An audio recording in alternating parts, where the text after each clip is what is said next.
Okay, so today we're just doing a video on how to put a fixed retainer on with floss. So before starting, I've already checked the occlusion and we have space. So we're going to be placing it as close to the gingiva as possible. So when the patient closes the mouth, the lower teeth are not touching the wire. So first of all, just going to clean the back surfaces, and that would roughen the tooth surfaces as well, ever so slightly. Literally I'm touching the enamel. I'm not making any grooves or anything.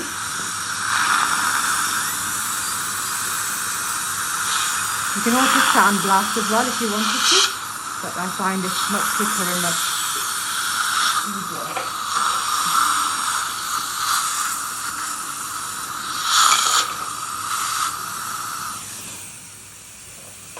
You can put a groove in the teeth as well if the patient really needed a fixed retainer and there was no space, but you've got to be really precise with where you're putting the groove in with a fissure burr. Thank you. I hope you guys can see it. So I'm being quite generous with the edge, because it's on the platal surface, so you want to do as much coverage as possible. So we're going to leave it on for 60 seconds. So while that's happening, I'm just activating my bond.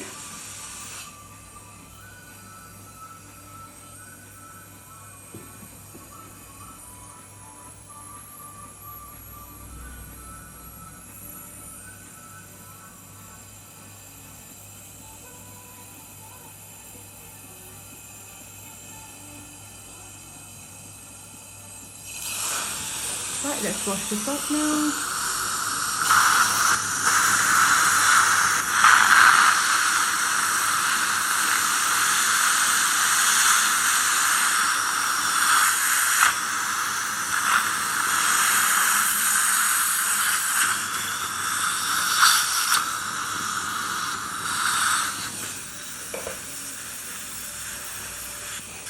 So you can see the surface is getting a bit frosty.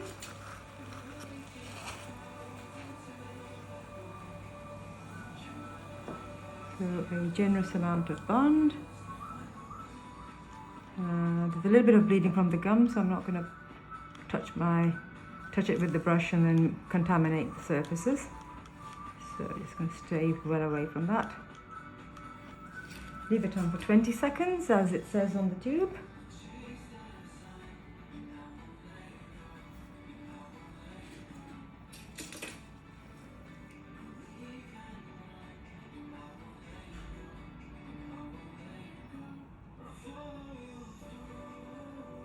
Amy, you okay there? Mm-hmm. Just going to blow dry any excess off. Would you just aspirate for me, please? Go.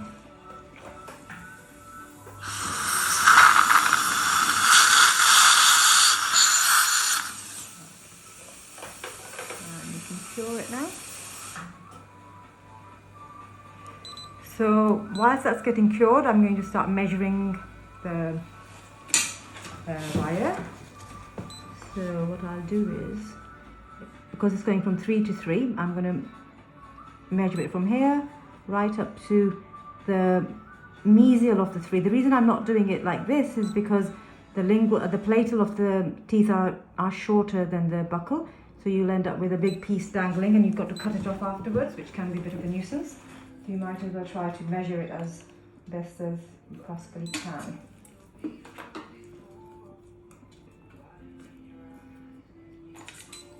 And I also put a little bit of bond on the fitting surface of the wire. And the wire we use is this one, which is really good. It's very flat, and one side is shiny, which is not the fitting surface. The dull one is. So that is a little thing that you've got to just be careful of.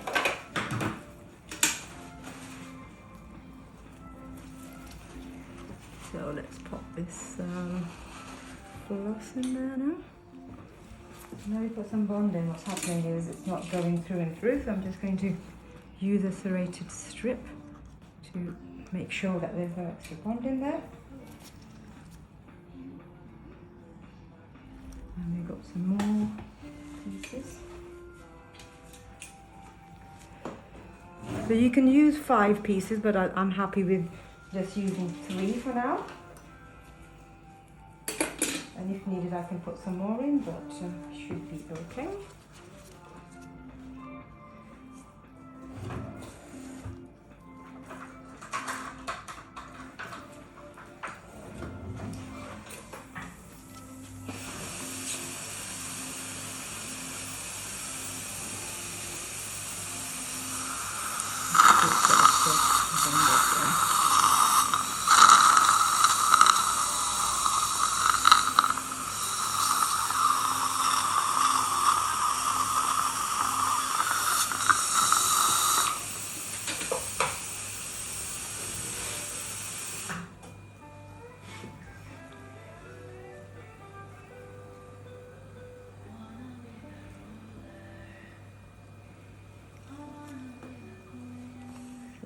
Pull this in.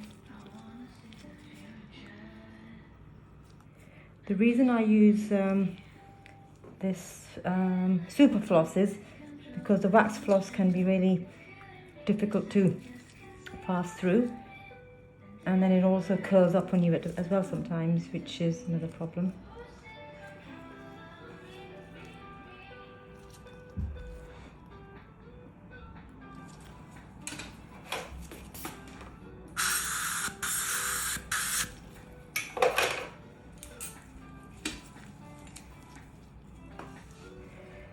Okay, can you see, Rebecca? It's in the...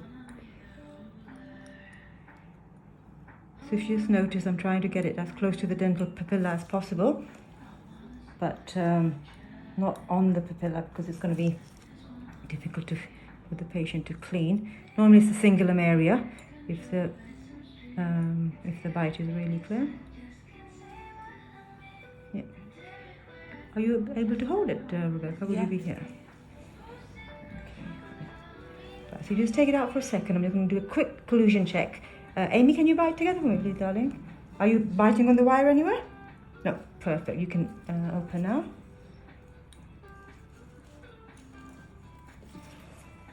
Okay, so you've got that, haven't you? Brilliant. So we're going to start off with putting it on the... Can't see. I think I'll have to hold another mirror. I can do my best.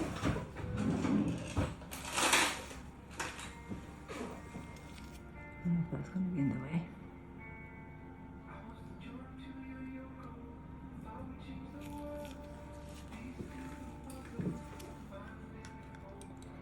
So this is heavy flowable composite.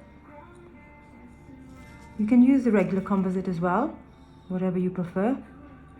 I prefer heavy flow composite for some reason because I know it's heavily filled and it really flows nicely when I'm trying to cement it into place. So now I'm happy with the position of the central. I'm just going to hold this end, or you can even hold the floss tight and then ask your nurse to cure it.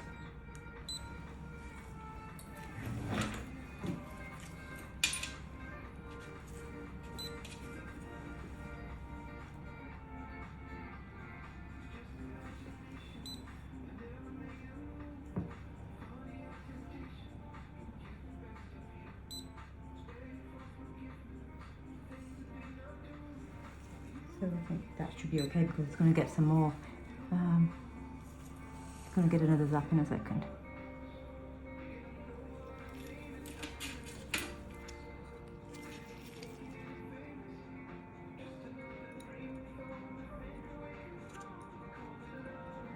Okay, another one.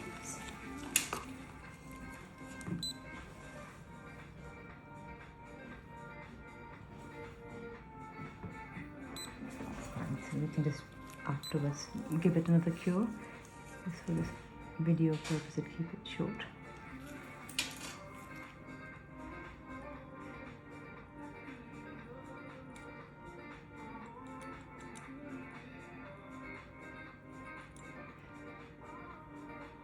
Just got some. Okay, you can cure that this one. And hold this in place. I'm going to pull this.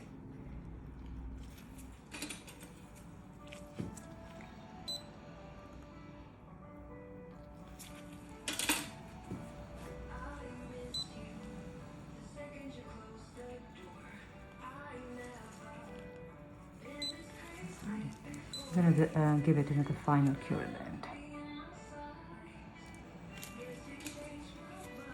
So when you're putting the composite on the end bit, just cover the distal end so it's not sharp in the patient's mouth at the end. Okay, you can cure that one now.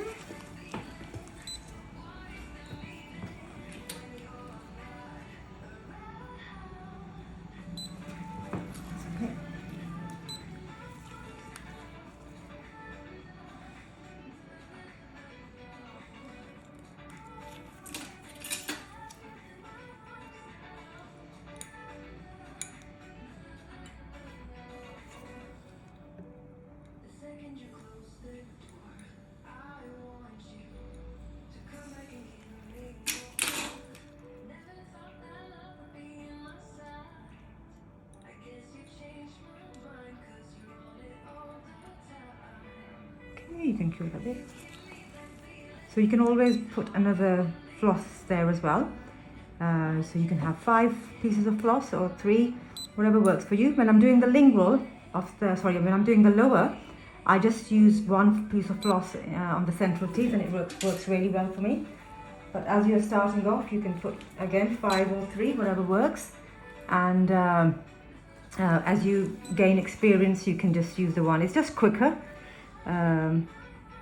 when you're using 1, but you can put more just to make sure that the wire is in the right place. And I'll show you where I normally place the lower fixed retainer.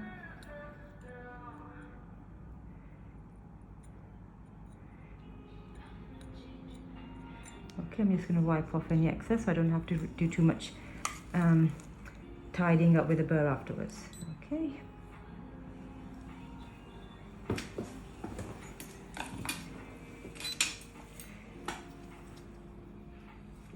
So we just go over with the light cure, giving it 10 seconds per tooth, so you can keep the light cure between 2 teeth and zap 2 teeth together, just to save some time again.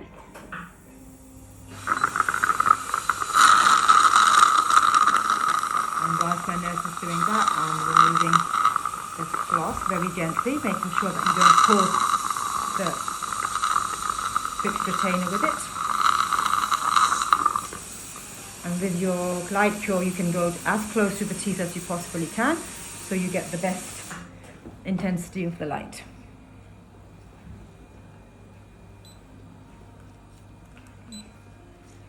There you go. The little pieces, just remove them. So cleaning wise, the instructions we normally give them is just to clean them with an electric toothbrush as normal, and then with a little TP brush, or one of those TP plastic ones, just go in between the teeth near the gum line, because they won't be able to floss through and through. And have them checked every 6 months on their checkup. So after this, we're going to take a scan so we can make a removable Essex retainer for the patient as well. Just to make sure that the back teeth are kept in place, because fixed retainers, as you know, are just from 3 to 3.